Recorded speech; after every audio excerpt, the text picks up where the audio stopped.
Hi అండి, welcome to honey vlogs. ఎలా ఉన్నారు? బాగున్నారా? ఇవాళ పచ్చి కొబ్బరితో కొబ్బరొచ్చులు ఎలా తయారు చేయాలో చూద్దామా. ముందుగా పచ్చి కొబ్బరిని సన్నగా కట్ చేసుకొని మిక్సీ వేసుకున్నానండి. కొంచెం కోర్స్గా వేసుకోవాలి. స్టవ్ పైన గిన్నె పెట్టుకొని మందంగా ఉండే గిన్నె తీసుకోవాలండి. దాంట్లో 2 టేబుల్ స్పూన్స్ నెయ్యి వేసుకొని పచ్చి వాసన పోయేదాకా ఇలా ఫ్రై చేసుకోవాలండి.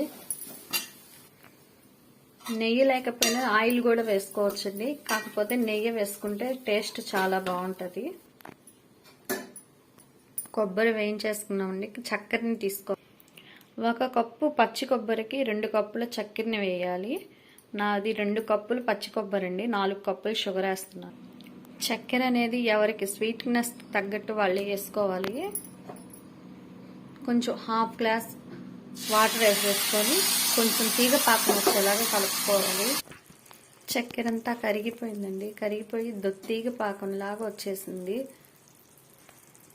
ఇప్పుడు మనం కొబ్బరి వేసి బాగా కలుపుకోవాలి.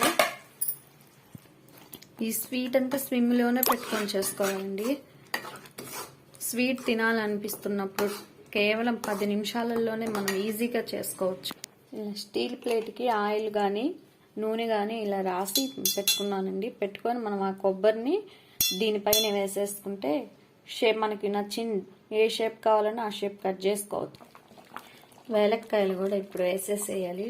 వేలక్కాయలు వేస్తే ఫ్లేవర్ చాలా బాగుంటుంది. అయిపోయిందండి. ఈ విధంగా రావాలండి. ఈ విధంగా వచ్చాక మనం నూనె కానీ నెయ్యి కానీ రాసి పెట్టుకున్నాం కదా, ప్లేట్లో వేసేసి పలచగా వేయాలి. చల్లారిపోయిందండి. ఇప్పుడు కట్ చేసుకుందామా. చూడండి ఎంత పర్ఫెక్ట్గా వచ్చిందో. చూస్తుంటేనే నోరు ఊరిపోతుందండి. చాలా బాగా వచ్చింది. కరెక్ట్గా స్వీట్ కూడా సరిపోయింది.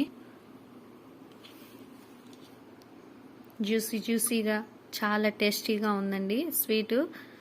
మనకు స్వీట్ తినాలనిపించినప్పుడు మన ఇంట్లోనే ఉండే 3 వస్తువులతోనే మనకు ఈ స్వీట్ చేసుకోవచ్చు. నా వీడియో కనుక మీకు నచ్చినట్లయితే లైక్ చేయండి, నా ఛానల్ని సబ్స్క్రైబ్ చేయండి. Thank you for watching.